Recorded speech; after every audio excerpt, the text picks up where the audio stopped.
चिपळूणमध्ये नाथजोगी गोसावी समाजाच्या स्मशानभूमीचा प्रश्न ऐरणीवर. गोसावी समाज 150 वर्ष स्मशानभूमीपासून वंचित. वारंवार मागण्या करून देखील नगरपालिका प्रशासनाकडून दुर्लक्ष. यामुळे नाथजोगी गोसावी समाज संतप्त झाला असून आमच्या मागण्यांची दखल न घेतल्यास नगरपालिकेसमोर मृतदेह आणून ठेवण्याचा इशारा दिला आहे. स्थानिक नगरसेवक संदीप भिसे यांनी याबाबत वारंवार मागणी केली असून समाजाच्या तीव्र भावनांचा विचार करून नगराध्यक्ष उमेश सकपाळ, आमदार शेखर निकम, भाजपचे जिल्हाध्यक्ष प्रशांत यादव यांनी याकडे गांभीर्याने पाहून लवकरात लवकर स्मशानभूमीचा प्रश्न सोडविण्याची विनंती केली आहे. मी राजन मनोहर वाटेकर, राहणार शंकरवाडी, गोसावी समाज. आज गोसावी समाजाची ही आमची स्मशानभूमी. आम्ही आज दीड वर्ष 150 वर्षात आम्ही इथे आमच्या ह्या जागेमध्ये दफन करतो. आमच्या इथे समाजामध्ये गोसावी समाज फक्त एक दफनभूमीमध्ये दफन केलं जातं, म्हणून आम्ही आमच्या जागेची मागणी आम्ही वर्षानुवर्ष नगरपालिकेकडे करतो, प्रशासनाकडे करतो. बरेच नगराध्यक्ष आले, नगरसेवक आले, वर्षानुवर्ष आम्ही मागणी करून आमचा आहे तो प्रश्न आज प्रलंबित तसाच आहे.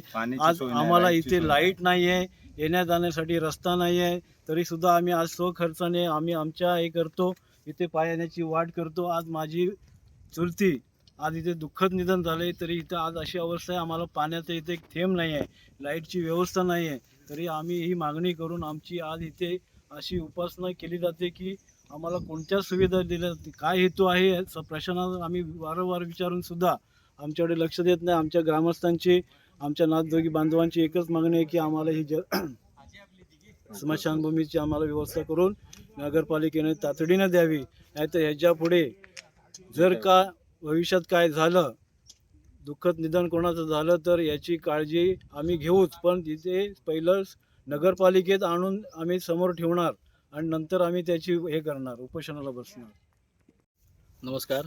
आज माझ्या प्रभागातील गोसावी वाडीमध्ये आमच्या कुसुमताई जनार्दन वाटेकर या ताईंचं दुःखद अल्पशा आजाराने निधन झालं.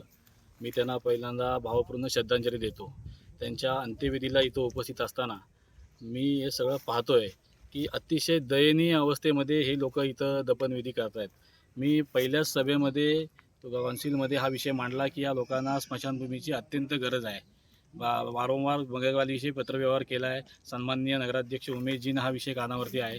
मी उमेशजींना तसेच प्रशासनाला एक कळकळीची विनंती करतो की साहेब, आपण स्मार्ट भूमीकडे जाता, स्मार्ट सिटीकडे जात असताना जर आपल्या समाजातील आपलेच बांधव, आपल्या तळागाळातील लोक जर इथल्या सुविधा नसतील तर आपण स्मार्ट सिटी कुठल्या पद्धतीने जातोय ह्याचा पण विचार आपण केला पाहिजे. आज मी समजताच इथे नगरपालिकेच्या माध्यमातून हा थोडासा रस्ता जो आहे आपण दिसतोय हा साफ करून घेतला, तेव्हा ते ह्या ह्याच्यामध्ये आले. आज आपण मोजणी तिकडे टाकलेली आहे असं नगरपालिकेतनं मला त्या अधिकारी तेव्हा सांगतात.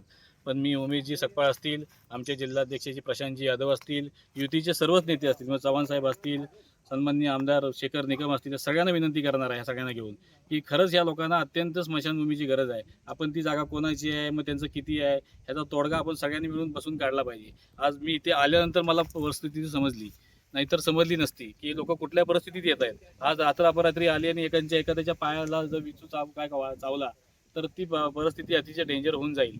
तेव्हा मी सर्वांना विनंती करतो की आपण ह्या स्मशानभूमीच्या बाबतीत सर्वांनी अलर्ट राहून या लोकांना काहीतरी योग्य ते न्याय देऊया.